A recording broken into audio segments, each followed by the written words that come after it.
Ada salah satu ayat yang bisa memberikan inspirasi kepada kita, diterapkan di setiap kehidupan, termasuk ketika akan berinteraksi dengan Al-Quran. Doa ini tercantum di Quran surah ke-21 Al-Anbiya di ayat 87 sampai 88 pada kisah Nabi Yunus alaihissalam. Dari 83 sampai 84 Nabi Ayub alaihissalam, Nabi Zakaria yang kemudian selanjutnya 85, 86, 87, 88-nya kemudian masuk kepada kisah Nabi Yunus alaihissalam. Wa dhannuni idh dhahaba mughadiba wa dhanna an lan naqdir alaihi fanada fi dhulumati an la ilaha illa anta subhanaka inni kuntu minadh dhalimin. Nah, ini dawamkan doa ini.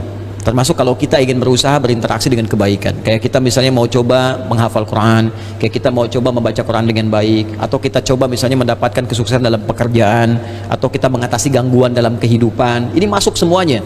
Kenapa? Karena dasar pertama, ini ada 3 bagian di doa ini yang penting kita garis bawahi.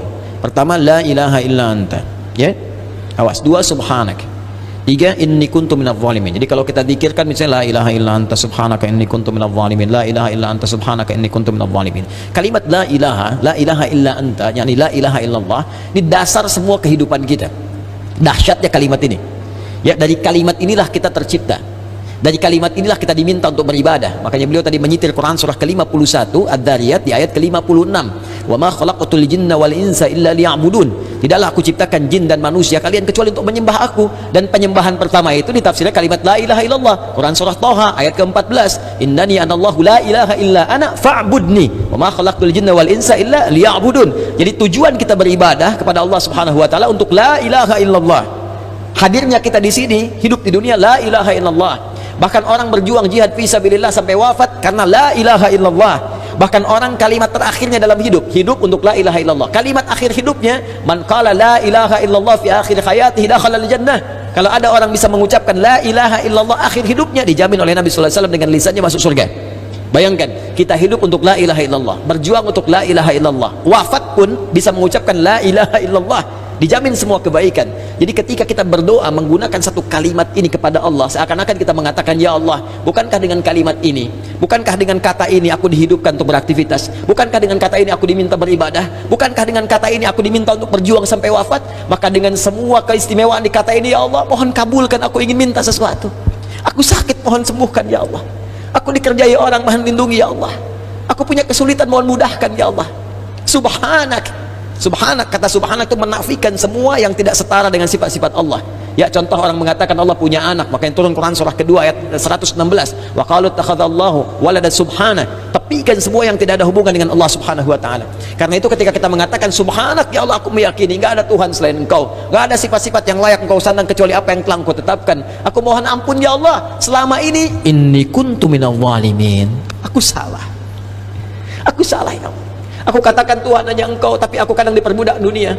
Aku ikut sesembahan dunia. Aku akhirkan ketika Engkau minta, Engkau panggil sholat, aku mengikuti panggilan dunia. Aku katakan subhanak, Engkau yang maha suci, Engkau yang maha esa, Engkau yang maha agung, tapi aku mengagungkan yang lain. Aku salah, ya Allah. Inni kuntu minadh dhalimin. Aku salah. Nah, kalau kita dawamkan doa ini dalam kehidupan, la ilaha illa anta subhanaka inni kuntu minadh dhalimin, maka satu kalimat ini adalah kalimat yang sangat indah yang bisa mempercepat doa. Tahu dari mana ini semua? Jawaban ayatnya, lihat ayat selanjutnya, fastajabna, istikhdami fa harfu atfin rabitin baina syai'aini bila hudud. Cepat, huruf yang mengikat dua peristiwa dan berlangsung tanpa jeda. Peristiwa pertama berdoa, peristiwa kedua jawaban dari doa. Ya, wa qul wa fi hadhil ayat min ayat 83 84 qul fastajabna di ayu fastajabna pakai fa semuanya. Fastajabna, kami akan cepat jawab. Fastajabna, kami akan cepat jawab.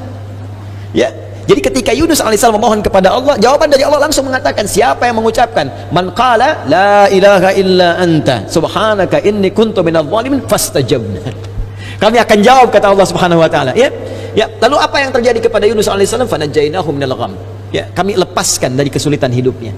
Ya, tapi kalimat yang indah bukan kami bebaskan dari perut ikan paus, kami lepaskan dari gham. Gham itu kalimat yang umum, ya, masih luas, sesuatu yang membuat kita gelap. Bukankah Anda kalau mendapatkan berita dari kantor, Anda sekarang berhenti kerja, gelap langsung, padahal harinya siang, ya, bisa kepleset di jalan, gitu kan? Lamaran ditolak langsung gelap, gitu kan? Itu gham namanya. Wa kadzalika nunjil mu'minin. Demikianlah kalau ada orang beriman setelah ini mengamalkan doa yang sama, kata Allah, kami jamin kami akan kabulkan seperti aku mengabulkan doanya Yunus alaihissalam.